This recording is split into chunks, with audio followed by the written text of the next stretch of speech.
Hello everyone, কেমন আছো? আশা করছি তোমরা সবাই বেশ ভালো আছো। আর আমিও তোমাদের আশীর্বাদে বেশ ভালো আছি। তোমাদের সাথে করে আজকের সানডে ব্লগটা শুরু করে দিলাম।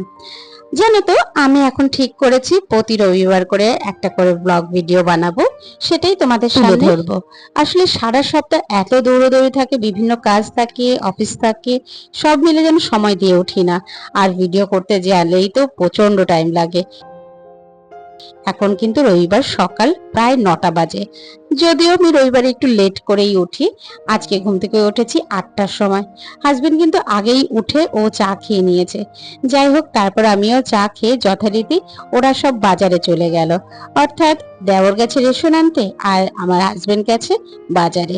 দুজন বেরিয়ে গেছে আর এই ফাঁকে আমি পুরো ঘর বাড়িটা পরিষ্কার করে দিচ্ছি। তোমাদের সাথে কথা বলতে বলতে আমার কিন্তু পুরো ঘরটা ঝাড় দেওয়া হয়ে গেল, ইভেন আমার গেটের সামনেটাও পরিষ্কার করে এলাম। চলো এবার ঘর মোছার পালা। ঘর মুছতে মুছতে তোমাদের সাথে একটু গল্প করি।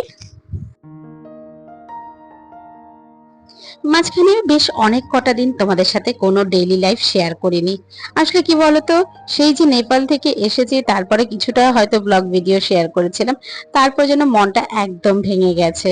যেন মনে হচ্ছে না, হবে না, শুধু শুধু আমার চেষ্টা। কিন্তু ওই যে চ্যানেলটা নষ্ট হয়ে যাচ্ছে দেখে মায়া লেগে গেল। যাই হোক, যা পারি একটা দুটো করে ব্লগ ভিডিও হোক, শর্টসে হোক, দিতে থাকি। যা আমার ভাগ্যে আছে হবে। আর এই দেখো, তোমাদের সাথে কথা বলতে বলতে ঘরের কাজ কমপ্লিট করে তারপর জামা কাপড় কেচে সেগুলো মেলে দিয়ে এসেছি, সেই সময় আর ভিডিও করিনি। আর তারপরে এখন চলে এসেছি সকালের জল খাবার তৈরি করতে। আজ জলখাবারে বানাবো ভেবেছি নান। তো সেটার জন্য ময়দা মাখা দরকার। তো ছেলের আজকে 10:30টায় পড়া, একটু দেরি হয়ে গেল সকালে জলখাবার বানাতে। তাই যাই হোক, জলদি ময়দার মধ্যে সমস্ত কিছু মিশিয়ে দিলাম। এই যেমন ধরো একটু ময়দা, তাতে বেকিং পাউডার, বেকিং সোডা, নুন, মিষ্টি আর টক দই, এই দিয়ে ভালো করে আগে ময়াম দিতে হবে। তারপর পরিমাণ মতন জল, এবং সম্পূর্ণটা যখন লুচির মতন মাখা হয়ে যাবে তারপর ওর মধ্যে একটু তেল মাখিয়ে প্রায় 2 ঘন্টার মতন রেস্ট রাখতে হবে। কিন্তু আমার হাতের বিশেষ সময় নেই, তাই চটজলদি তৈরি করতে হবে। ওই যে বললাম ছেলের পড়া আছে কোচিংয়ের, তো তার জন্যে আমার তাড়াহুড়ো। চলো, এরপরে মোটামুটি মাখা হয়ে গেছে। আর এদিকে কিন্তু আমি একটা সাদা আলুর তরকারিও বসিয়ে দিয়েছি। এখানে দাঁড়িয়ে দাঁড়িয়ে ছুরি দিয়েই কাটছি। অন্য সময় বটি দিয়ে বসে আস্তে ধীরে কাটি, বা শাশুড়ি মা কেটে দেন, কিন্তু যেহেতু ছেলের পড়া আছে তার জন্য একটু তাড়াহুড়োই করলাম। আর এদিকে বানালাম সাদা আলুর তরকারি। এটা কিন্তু খেতে বেশ ভালো লাগে। তোমরা কিভাবে বানাও জানি না, আমি এভাবে যেভাবে বানালাম সেটা একটু তোমাদের সাথে শেয়ার করি। প্রথমে আলুটাকে একটু কেটে নিয়েছি ছোট ছোট করে, তারপরে কড়াতে কালো জিরে ফোড়ন দিয়ে কাঁচা লঙ্কা দিয়ে তার মধ্যে আলুটাকে ছেড়ে দিয়েছি। একটু হালকা নাড়াচাড়া করে হলুদ নুন দিয়ে একটু জল ঢেলে দিয়েছি। আর লাস্টে একটু মিষ্টি আর টমেটো দিয়ে দিলাম। ব্যাস, আমার রেডি হয়ে গেল সাদা আলুর তরকারি। আর এদিকে এবার নানগুলো সব বেলে একে একে ভেজে নিচ্ছি। তারপর সবাইকে একসাথে খেতে দেব। তার আগে ছেলেকে টাইম মতন পাঠাতে হবে, সেই দায়িত্ব তো আমার। তো ওকে আগে দিয়ে নেই। এই পর্যন্ত ভিডিও দেখে তোমাদের যদি কোনো অংশ ভালো লেগে থাকে, প্লিজ একটা লাইক কমেন্ট করে দিয়ে যেও।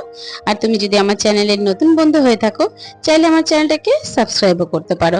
আর অলরেডি যদি তুমি করে রেখেছো, অসংখ্য ধন্যবাদ। আর এই দেখো, ছেলে খেয়ে পড়তে বেরিয়ে গেল, তারপর বাকি আমরা সবাই মিলে খেয়ে তারপরে অন্য কাজে যাব। ছেলের বায়না, সারা সপ্তাহ তুমি আমাকে ভালো টিফিন করে দাও না, রবিবার আমার একটু ভালো টিফিন চাই। তাই চটজলদি খুব তাড়াতাড়ি এটাই আমার কাছে সোজা মনে হলো, তাই করে দিলাম। তো আমার জন্য একটুখানি যদি আগে 1 ঘন্টা 1.5 ঘন্টা আগে মেখে রাখা যেত বেশ ভালো হতো। এটা যত রেস্টে রাখা যায় তত বেশ ফোলে আর তত বেশি ফ্লাফি হয়। যাই হোক, এটাও কম হয়নি। এই দেখো, আমি তোমাদের সামনে একটা ছিঁড়েও দেখাচ্ছি কিরকম নরম হয়েছে, একদম তুলতুলে। যাই হোক, তোমরা এটা ট্রাই করে দেখো, কেমন হলো জানিও। চলো, এরপর বাজার চলে এসেছে। আজকে বাজার থেকে এসেছে আর মাছ আর কাটাপোনা। ছেলে যেহেতু আর মাছটা খেতে চায় না, তাই ছেলের জন্য কাটাপোনা আনা হয়েছে। বাকি মাছগুলো ঢুকিয়ে দিলাম। আর এরপরে এসেছে মরলা। মরলা দিয়ে করব শুক্তো। আর এই মাছগুলো সবার জন্য দুবেলা করে মাছ নিলাম। আর তারপর বাকিটা শুক্তোতে দেবো, মানে এই মরলা মাছটা শুক্তোতে দেবো। আর ইচ্ছে আছে মরলা মাছের টক একদিন করার। তো যাই হোক, আপাতত আজকে এই করে রান্না বসিয়ে দিই।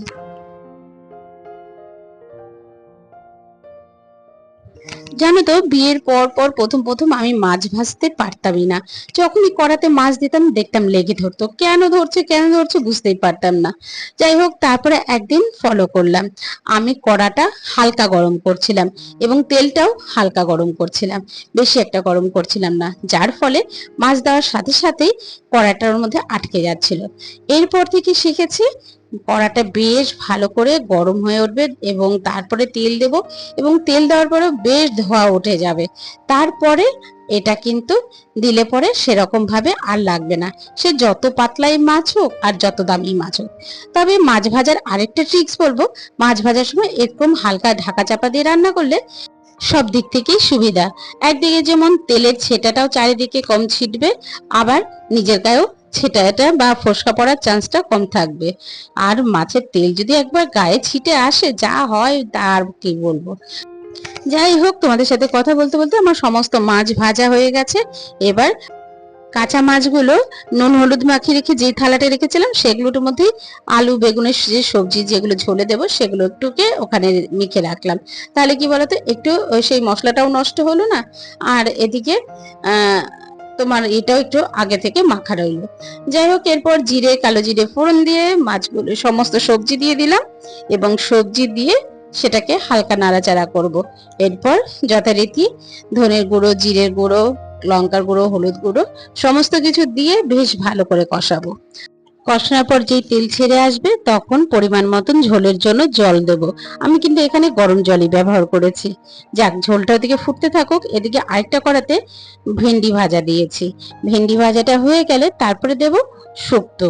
আমরা কিন্তু শুক্তো যাই খাই মাছ দিয়ে খাই, এটা কিন্তু বাঙালরা এইভাবেই খায়। আর তোমরা শুক্তো খাও যেটা, সেটাও ভালো লাগে, তবে যখন যেটা হয় সেটাই খাই।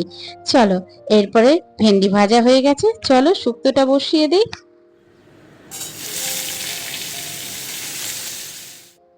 জানো তো, বিয়ের পর আমার খাওয়া দাওয়া নিয়ে সেরকম সমস্যা হয়নি। অনেকেরই শুনি বাপের বাড়ি একরকম খাওয়া দাওয়া আর শ্বশুর বাড়িতে আরেক রকম খাওয়া দাওয়া, কিন্তু আমার খুব একটা সমস্যা হয়নি। কেন বলো তো, আমার হাজবেন্ডরাও সাহা ছিল এবং ওপার বাংলার মানুষ, আর আমরাও তাই। যাই হোক, খাবার দাবার এরকম একটু পাতলা ঝোল ঝোল খেতেই কিন্তু বেশ ভালো লাগে, আর এই গরমে তো খুবই ভালো। তো তোমরা একটু এক সময় কোনো সময় এরকম রান্না করে খাবে, দেখবে বেশ ভালো লাগবে। আর এই দেখো, তোমাদের সাথে কথা বলতে বলতে ঝোলটা ফুটে উঠেছে। এবার মাছগুলো সমস্ত ছেড়ে দিলাম, সাথে কাঁচা লঙ্কাও দিয়ে দিয়েছি। এরপর বেশ ভালো করে ফোটার পরে একটু পিঠালি মতন দিয়ে দেব। তো সেই পিঠালিটা কি সেটা জানতে হলে কমেন্টটা করে। এটা আপাতত আর আজকে আর বললাম না। ওদিকে শুক্তোটাও বেশ নাড়াচাড়া করে জল দিয়ে দিয়েছি ঝোলের পরিমাণ মতন। তারপরে যেই ফুটে উঠবে তার মধ্যে এই যে মাছগুলো সব দিয়ে দিলাম। আর এই যে শুক্তোর মাছ, সেটা কিন্তু আমি ভাজিনি, নুন হলুদ দিয়ে বেশ ভালো করে মেখে রেখেছিলাম। এরপর আবার যথারীতি সেই পিঠালিটা আবারও দিয়ে দিলাম। আসলে পাতলা জিনিসে একটু যদি পিঠালি না দিই তাহলে ঠিক যেন সেই স্বাদটা আসে না। আর এরপর লাস্টে একটু আদা ঘষে ব্যাস এটাকে এবার ফোটাতে দেবো। এইদিকে রান্না হতে হতে আমি কিন্তু সাথে সাথে পুরো গ্যাসটাই মুছে পরিষ্কার করে নিচ্ছি। যেহেতু সোমবার রাতে আরেকবার মুছতে হবে, তাই মোটামুটি ওপর থেকে যতটুকু মোছা যায় সেইটুকুই করলাম। আর এরপরে রান্না হতে হতে আমি ভাত বসিয়ে দিলাম। আর কি কি রান্না করেছি দেখিয়ে দিই। এই যে বড়ি ভাজা, বেগুন ভাজা আর ভেন্ডি ভাজা, এদিকে আছে শুক্তো ঝোল, আর ওদিকে আছে আর মাছের ঝোল। এই যে আলু বেগুন দিয়ে ঝোল, আজকের ঝোলটা কিন্তু খুব ভালো হয়েছিল। আর ছেলের জন্য আলাদা করে মাছ তুলে রেখেছি, কাটাপোনা মাছ দিয়ে এই একই ঝোলেই দিয়েছি, কিন্তু একসাথে থাকলে ও দেখলেই খেতে চাবে না। যাই হোক, যে যেরকম খুশি সেরকমই করি। আর এটা রাতের জন্য। ব্যাস এই ছিল আমার আজকে রান্না বান্না।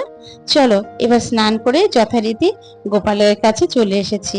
শাশুড়ি মা পুজো দিয়ে গেছেন, এবার আমি একটু গুরুর নাম জপ করব, তাই চলে এসেছি ঠাকুর ঘরে। আর এই জপ করার পরে আজকে অনেক দিন ধরেই একটা কাজ করব করব ঠিক করেছিলাম, সেটা আজকে করতেই হবে। গোপালের বেশ অনেক কটা জামাই জমে আছে, তো ভাবলাম আজকে ধুতেই হবে। কাল থেকে আবার সোমবার অফিস যথারীতি খুলে যাবে।